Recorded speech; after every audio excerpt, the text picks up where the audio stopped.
going to offer the sacrifice, and God the Father knows the pain of losing a son and doesn't allow Abraham to offer his son, stops him. But at the end, God the Father himself sends his son as an offering for all of us. Look at the love of God.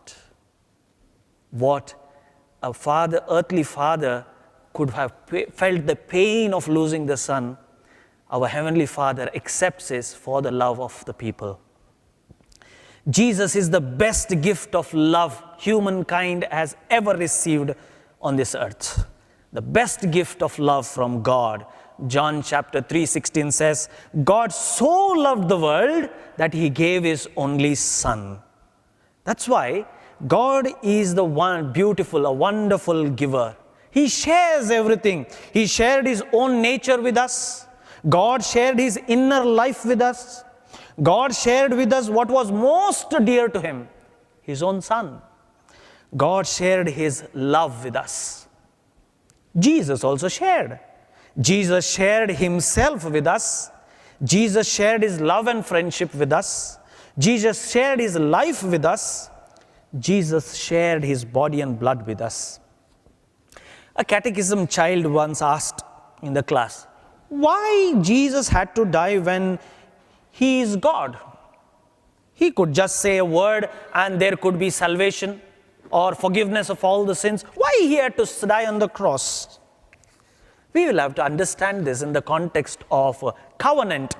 Today's world, we have got stamp papers where we sign the agreements on the paper. But those days, there were no paper. Those days, according to Jewish understanding, whenever there was an agreement, they would cut or slaughter a beast or make an offering.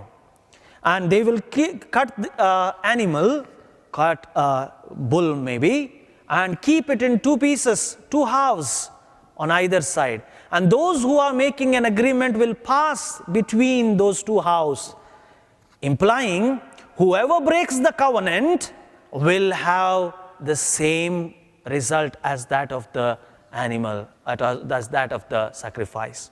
That was the understanding of the Jews. God made a covenant with humankind, an everlasting loving covenant where I will be your God and you will be my people. And God, the human person, had to live in love and friendship with God. But human person opted for sin and broke the covenant. And for that, who had to die?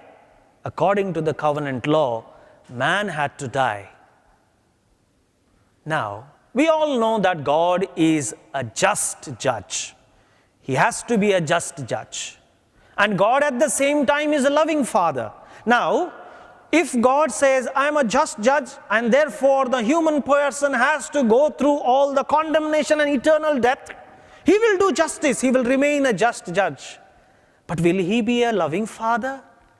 But at the same time, he says, no, I will not allow my children to die. So let this covenant go away.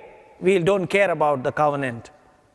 Then he will fulfill his love for human person, yes, but the justice is not done.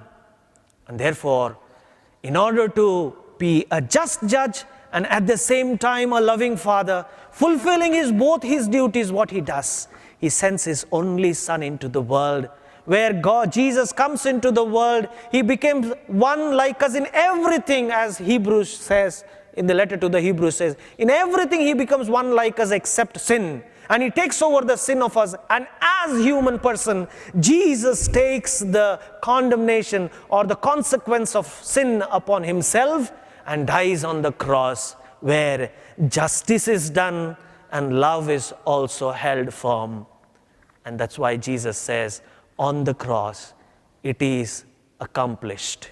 The covenant is fulfilled without breaking the love and without breaking the law.